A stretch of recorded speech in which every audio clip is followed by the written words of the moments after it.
Abuse victims say they were required to see disgraced doctor.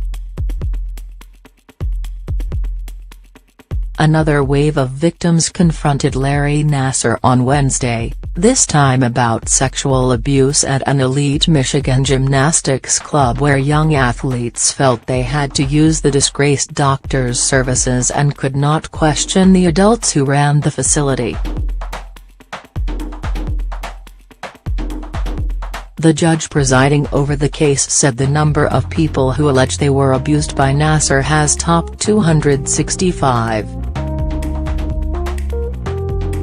That total includes 150-plus victims who offered statements at a different hearing last week, as well as scores of new ones expected to speak over the next few days. Nassar faces another long prison sentence on top of the 2 he has already received. He was sentenced to 60 years on federal child pornography charges and another 40 to 175 years on state charges that he abused women and girls while working for Michigan State University. Either one of those sentences effectively mean life in prison for the 54-year-old. "You are the most vile, disgusting creature I have ever met," said Catherine Ebert, who was a gymnast from 5 to 18 and started seeing Nassar at 15. "There are black holes in my memory that come back as nightmares or flashbacks, not wanting to believe they were true." Nassar, once the doctor for the national gymnastics team, sat at a table with his lawyers as nearly 30 accusers rebuked him. They discussed the psychological scars from his abuse: depression, anxiety, suicidal thoughts, trouble being around male teachers and other men, and fractured relationships with family. "You took advantage of my innocence and trust," 17-year-old Jessica Tomashow said. "You were my doctor.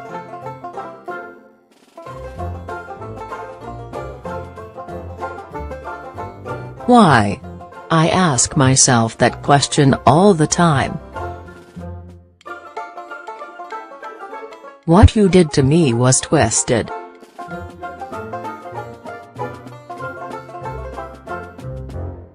You manipulated me and my entire family.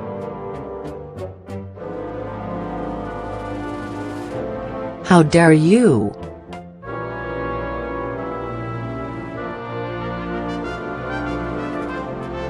Judge Janice Cunningham has set aside several days for more than 60 victims who want to confront Nassar or have their statement read in the courtroom in Charlotte, a city outside Lansing.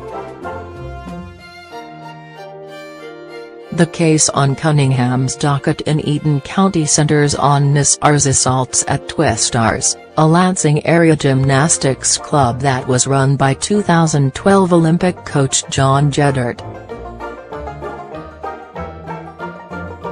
Nassar admits penetrating 3 girls with his hands when he was supposed to be treating them for injuries. Victims said they were instructed to see Nassar instead of their family doctors. Many of them concluded that it was mandatory.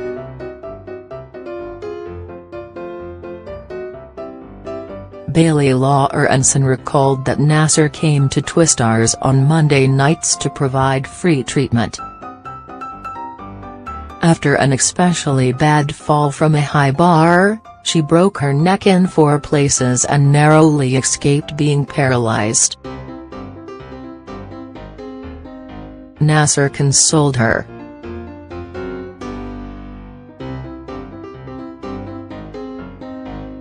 "I felt like Larry was my hero," she said in a statement read by an assistant attorney general.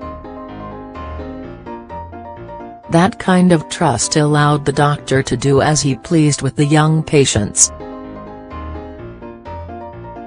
"It is clear that in an environment like Twistars, a monster like Nassar should thrive. He just had to be the nice guy so that all these little girls would look at him as a savior and that safe place at the gym."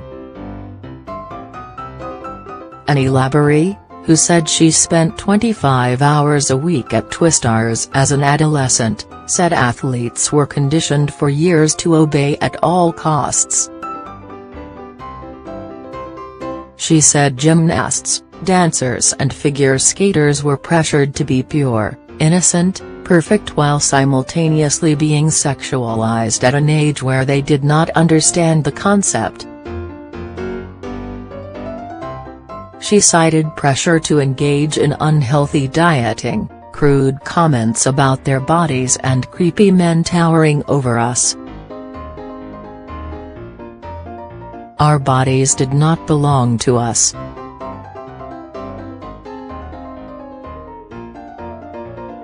Our experiences, physical and emotional, were constantly invalidated. You learned early on not to question authority.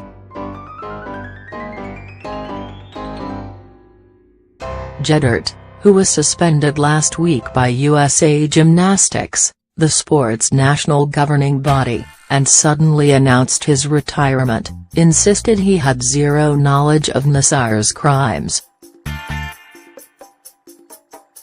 In response to lawsuits, his lawyer filed court papers saying Jeddert was just one person in an extremely long line of people who were fooled by Nassar.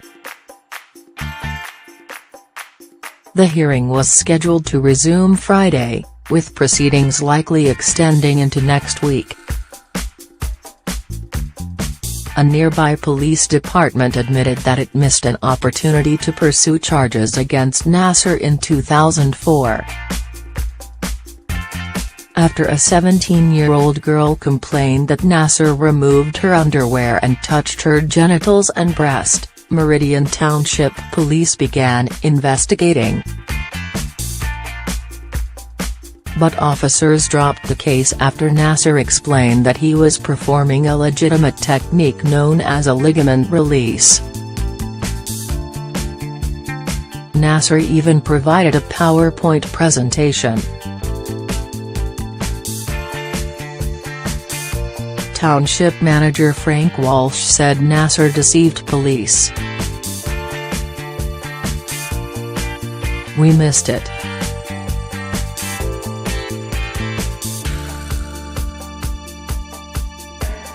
We're not going to hide it," Walsh said.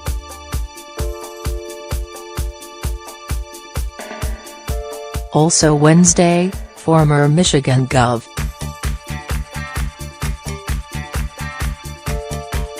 John Engler was formally named interim president at Michigan State, following Lou Anna Simon's resignation last week from the school's top post. Engler will head the school as it deals with lawsuits filed by more than 100 abuse victims and investigations by the state attorney general, the NCAA and Congress. Engler, a Republican who was governor from 1991 through 2002, said he would strive to lead the school without regard to politics. "I think we start from the standpoint, how do we change things?" he said. "That starts today."